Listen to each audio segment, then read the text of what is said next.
السلام علیکم ویورز، اس قسط کے آغاز میں اورال ویسلس کو کہتا ہے کہ میرا معاہدہ گورنر سے ہوا تھا لیکن میں غلطی پر تھا۔ اس قلعے کا گورنر گورنر نہیں ہے بلکہ تم گورنر کی جگہ لینا چاہتے ہو۔ ویسلس کہتا ہے یہ تم کیا کہہ رہے ہو؟ اورال کہتا ہے کہ اعلیٰ افسر اور ہلینا کو ارطغرل نے نہیں مارا ہے بلکہ اس کے پیچھے تم ہو۔ ویسلس کہتا ہے کہ تم یہ کس طرح سے کہہ سکتے ہو؟ تم مجھ پر الزام لگانے آئے ہو یہاں پر۔ اورال کہتا ہے دراصل میں نے ارطغرل کے سر کا سودا کسی اور کے ساتھ طے کر کے غلط کیا ہے، مجھے تمہارے ساتھ کرنا چاہیے تھا۔ ویسلس کہتا ہے تم جانتے بھی ہو آخر کہ تم چاہ کیا رہے ہو؟ اگر میں یہاں پر ہی تمہاری قبر بنا دوں۔ اور پھر وہ خنجر لے کر اورال کی طرف بڑھ جاتا ہے اور اورال کے گلے پر خنجر رکھ دیتا ہے۔ اورال کہتا ہے اگر تم مجھے مار دو گے تو تمہیں ہلینا کا نہیں پتہ چلے گا۔ ویسلس کہتا ہے ہلینا کہاں پہ ہے؟ اورال کہتا ہے جب میں ہانلی بازار اپنے قبضے میں لے لوں گا تو اس شرط پر بتاؤں گا کہ ان دونوں کا آدھا آدھا منافع ہم دونوں حاصل کریں گے۔ ویسلس کہتا ہے میں بھی جانتا ہوں کہ تم نے کس طرح اپنی بہن کی زندگی کو داؤ پر لگایا ہے۔ اورال کہتا ہے میں یہ جانتا ہوں کہ تم نے سیمون کو کس طرح سے استعمال کیا ہے، وہ تمہارا ہی آدمی تھا۔ اس کے بعد اورال ہیلینا کے بارے میں اس کو بتا دیتا ہے۔ دوسری طرف جاودار قبیلے میں سعادتین کوپیک کھانا کھا رہا ہوتا ہے اور وہ جاندار صاحب کو کہتا ہے کہ اسلحان خاتون نے بہت مزے کا کھانا بنایا ہے، اس پر میں اس کا شکریہ ادا کرتا ہوں۔ جاندار صاحب کہتے ہیں کہ آپ کا آنا ہمارے لیے عزت افزائی کی بات ہے۔ سعادتین کوپیک کہتا ہے کاش سارے ترک قبائل ایسے ہی ہوں اور کاش کئی قبیلہ بھی ایسا ہوتا، اب ارطغرل اپنے کیے کی قیمت چکا رہا ہے۔ آلیار کہتا ہے سعادتین کوپیک آپ ارطغرل کو ہم سب سے زیادہ جانتے ہیں، کیا آپ نہیں جانتے کہ وہ ایسا کچھ نہیں کر سکتا؟ سعادتین کوپیک کہتا ہے کہ جانتا ہوں میں ارطغرل کو، وہ ایک بے لگام گھوڑے کی طرح ہے، اس کی وجہ سے ریاست خطرے میں آ گئی ہے، بے شک یہ کسی اور کا ہی کام ہے لیکن دونوں ریاستوں میں بدامنی پھیلے گی۔ آلیار کہتا ہے یہ تو آپ کا کام ہے امن پھیلانا، اگر ایسا کچھ ہے تو آپ کو چاہیے کہ جو اس کے ذمہ دار ہیں ان کو ڈھونڈے اور ریاست کے امن کو قائم رکھیں۔ سعادتین کوپیک کہتا ہے کہ میں ریاست کے لیے کام کرتا ہوں لیکن میں ہر دفعہ ارطغرل کے گند کو صاف نہیں کر سکتا، میں اس کے لیے اپنے سپاہیوں کی زندگیوں کو خطرے میں کیوں ڈالوں آخر؟ جاندار صاحب کہتے ہیں کہ سعادتین کوپیک ٹھیک کہہ رہے ہیں، ہم ہر دفعہ ارطغرل کا گند صاف نہیں کر سکتے۔ آلیار کہتا ہے کہ آپ سب کچھ جانتے ہوئے کہ ارطغرل اس سب میں بے گناہ ہے پھر بھی یہی سوچ رہے ہیں۔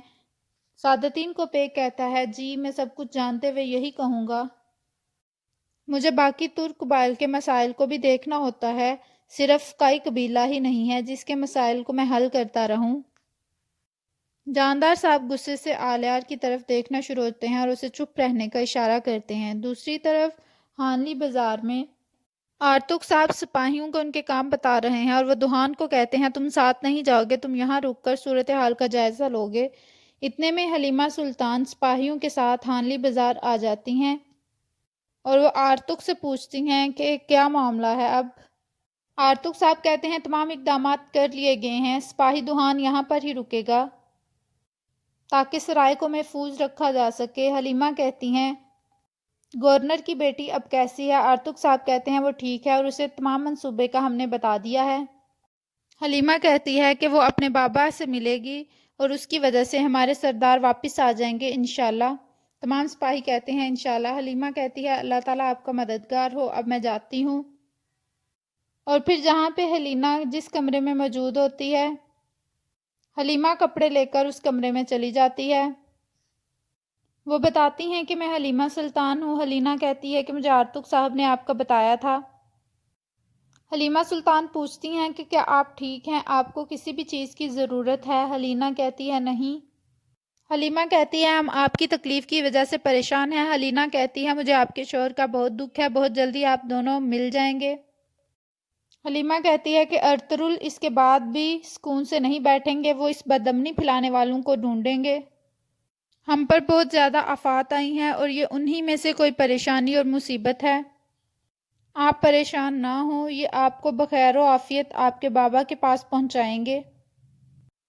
میں آپ کے لیے کپڑے لائی ہوں، آپ کو ان کپڑوں کو پہننا پڑے گا تاکہ آپ کو وہ پہچان نہ سکیں۔ حلیمہ کہتی ہے کہ آپ کا بہت شکریہ۔ اس کے بعد حلیمہ کمرے سے باہر چلی جاتی ہیں۔ بمسی قلعے کے ایک سائڈ سے آ رہا ہوتا ہے۔ وہ دیکھتا ہے کہ حلیمہ کائی لباس میں ملبوس ہو کر باہر آتی ہے۔ بمسی اس کو دیکھتا ہی رہ جاتا ہے اور اسے کہتا ہے کہ آپ اس لباس میں بہت خوبصورت لگ رہی ہیں، اور پھر وہ کہتا ہے کہ اگر آپ تیار ہیں تو ہمیں نکلنا چاہیے۔ حلیمہ کہتی ہے کہ آپ نے میرے ساتھ جو بھی کیا میں اس کے لیے آپ سب کی بہت شکر گزار ہوں۔ آپ سب کا بہت شکریہ، اور میں آپ کا یہ رویہ ہمیشہ یاد رکھوں گی۔ دوسری طرف قائرہ چیسر قلعے میں گورنر اپنی بیٹی کا انتظار کر رہا ہوتا ہے۔ وہ انتہائی پریشان ہوتا ہے اور کہتا ہے کہ اس سے پہلے میں نے کبھی بھی خود کو اتنا لاچار محسوس نہیں کیا، اور اس کو چکر آتا ہے اور وہ گر جاتا ہے۔ ارطغرل کو وہ کہتا ہے مجھے تھوڑا پانی پلاؤ۔ ارطغرل اس کو پانی پلاتا ہے۔ پانی پینے کے بعد وہ کہتا ہے کہ اگر میری بیٹی کو کچھ ہوا تو اس کی وجہ میں بنوں گا۔ میں اتنا بے وقوف ہوں کہ مجھے لوگوں کو پرکھنا نہیں آتا، اور اس کے بعد وہ رونا شروع ہو جاتا ہے۔ ارطغرل اس کو چپ کراتا ہے اور پھر اسے اٹھا کر تخت پر بٹھاتا ہے۔ گورنر ارطغرل کو کہتا ہے کہ مجھے اب تم شرمندہ مت کروانا، مجھے یقین ہے کہ تمہارے سپاہیوں نے میری بیٹی کو ڈھونڈ لیا ہوگا۔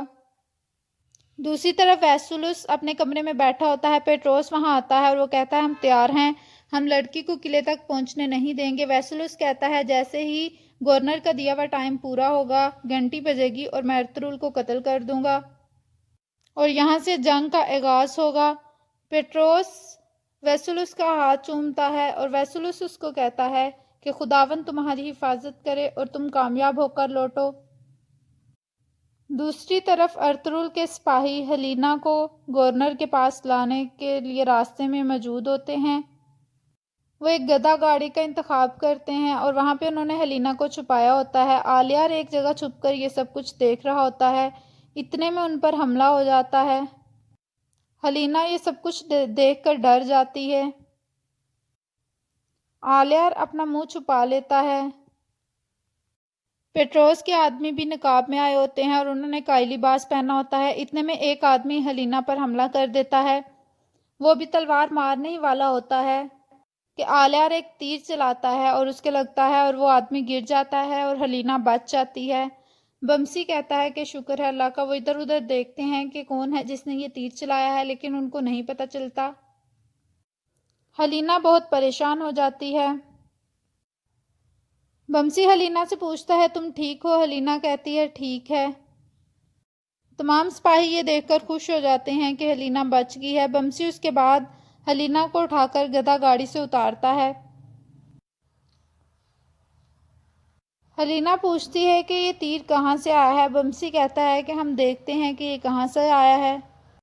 تم پریشان نہ ہونا، ہم تمہیں صحیح سلامت تمہارے بابا کے پاس لوٹائیں گے، یہ میرا تم سے وعدہ ہے۔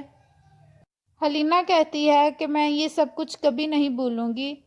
دوسری طرف ترگت دیکھتا ہے اور وہ کہتا ہے کہ یہ ایک ترک تیر ہے، لیکن اس کے چلانے والا پتہ نہیں کون ہے۔ دوسری طرف آلیار ایک جگہ چھپ کر کہتا ہے کہ مخلص بندوں کے ساتھ اللہ تعالیٰ ہوتا ہے۔ وہ سعادتین کوپیک کی اورال کے ساتھ کی گئی تمام باتوں کو چھپ کر سن لیتا ہے، جس میں سعادتین کوپیک اورال کو بتاتا ہے کہ کس طرح وہ حلیمہ پر حملہ کر کے اس کو راستے میں ہی ختم کر دیں گے، گورنر تک پہنچنے نہیں دیں گے اور اس کی وجہ سے ارطغرل مر جائے گا۔ دوسری طرف سپاہی کہتے ہیں ہمیں مزید محتاط ہونا پڑے گا، یقیناً انہوں نے آگے بھی ہمارے لیے کوئی جال بچھایا ہوگا اور ہمیں جلدی نکلنا پڑے گا کیونکہ ارطغرل صاحب کو دیا ہوا ٹائم بھی پورا ہونے والا ہے۔ دوسری طرف ارطغرل گورنر کو کہتا ہے کہ ہمیں غداروں کو پہچاننے کے لیے ایک ہونا پڑے گا۔ اگر میں یہاں پر مر بھی جاتا ہوں تو یہ تمہارا فرض ہے کہ تم اپنے قریب ترین لوگوں میں غدار کو پہچانو اور اسے سزا دو۔ میری زندگی کا انحصار تم پر ہے، اگر تم حکم دو گے تو وہ پھر ہی مجھے ماریں گے۔ گورنر کہتا ہے تم جو کہہ رہے ہو اگر تم ثابت نہیں کر سکے تو؟ ارطغرل کہتا ہے کہ میں پہچانوں گا، میں ان غداروں کا تعین کروں گا اور تمہیں بتاؤں گا کہ وہ کون غدار ہیں، لیکن تمہارے بھی فرائض ہیں، تمہیں بھی ان کو پہچاننا پڑے گا، ورنہ بہت خون ریزی ہوگی اور نہ تم بچو گے اور نہ ہی ہم ان غداروں کو چھوڑیں گے۔ کمرے کے باہر ویسولس سپاہیوں کو کہتا ہے کہ تم نے گورنر کا حکم سنا ہے، ہم سردار اعلیٰ کو قاتل کو یہاں سے زندہ نہیں جانے دیں گے، جیسے ہی گھنٹی بجے گی ہم سب اندر داخل ہوں گے اور اسے قتل کر دیں گے۔ سب تیار رکھیں اور اپنی تلواروں کو تیز رکھیں۔ یہاں پر اس قسط کا اختتام ہوتا ہے۔ ویڈیو پسند آئے تو لائک کریے گا، کمنٹ کر کے بتائیے گا کیسی لگی آج کی ایپیسوڈ، اور دعاؤں میں یاد رکھیے گا۔ اللہ حافظ۔